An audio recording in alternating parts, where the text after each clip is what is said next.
Welcome, my friends, to another exciting episode of Filmmaking and More. I'm your host, Juicy, and in this show, we talk about filmmaking, screenwriting, and the music involved in the movie-making process. So sit back and relax and enjoy the ride.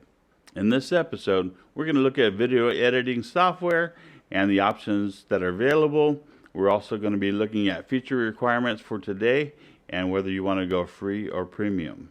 So sit back and relax. But before we do that, make sure you like, share, and subscribe. And go ahead and comment and let us know what you thought of this episode and what would make for great episodes in the future. So what are some of the functions that we're looking for in software?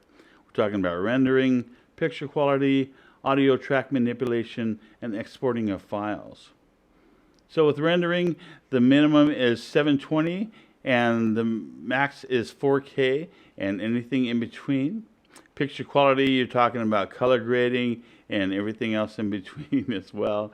Audio track manipulation, you want to make sure that you can edit the audio track separate from the video track in case you need to go ahead and adjust any settings or add any kind of manipulation. And then exporting of files, we want to make sure that we can go ahead and use the files in social media or other programs that we want to bring that into.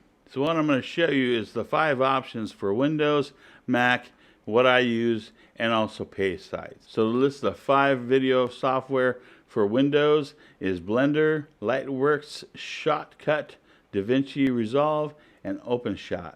I've never used any of these before, but they are available. Unfortunately, I can't go through all of them, so I'm just going to show you the top from each category. Let's look at Blender. So you can see here, there's a number of different functions and features that are available for Blender. It has a preview, it has audio mixing, it has grading, all kinds of stuff. So check it out.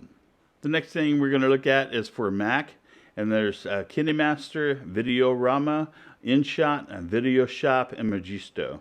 So let's take a look at KineMaster.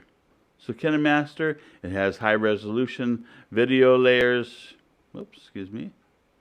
awesome assets, get projects where you can download projects and you can back up and share, and there's blending modules or blending modes and reverse, chroma key, high resolution.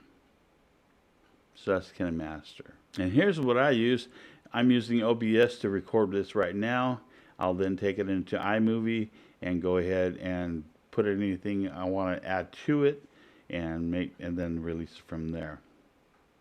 I use QuickTime to convert the MP4 from here in order to take it into iMovie. It's kind of weird, but I'm going to find a solution. I used to use Screen Recorder. It's an app that I found in Apple Store. It's kind of clunky and it works in a pinch, but it's not intuitive. And then GarageBand is what I'm using for audio sometimes, unless I use my PreSonus audio box.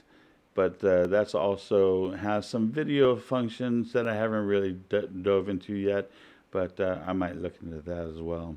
So here's some of the features of OBS, and you can look at it on your own. I can tell you some of the features. It has a whole bunch of features that you can work with your video, whether it be live or recording, and it does have some good capabilities there. And these are your top 5 pay sites for video editing software. You have Adobe, Premiere Pro, Cyberlink, Movie Studio, Final Cut, and Movavi, and there's a bonus that I threw in there, Video Studio. So I think most of these pay sites, they have a trial period.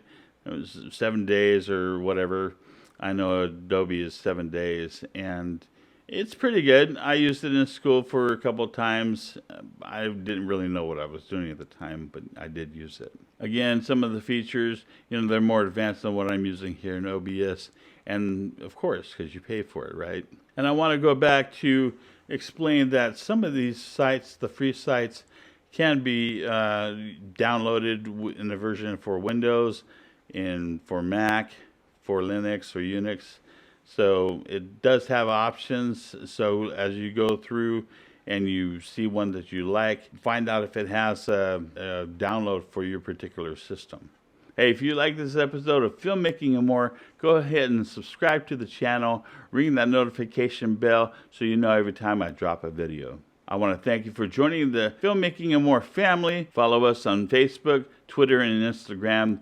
The links are below. And thank you for supporting Juicyfroot Productions, as it gives us the resource and access we need to bring you content like this. For us here at Juicyfroot Productions and Robb Entertainment Corporation, I'm your host, Juicy, and I want to thank you for watching. Have a great day.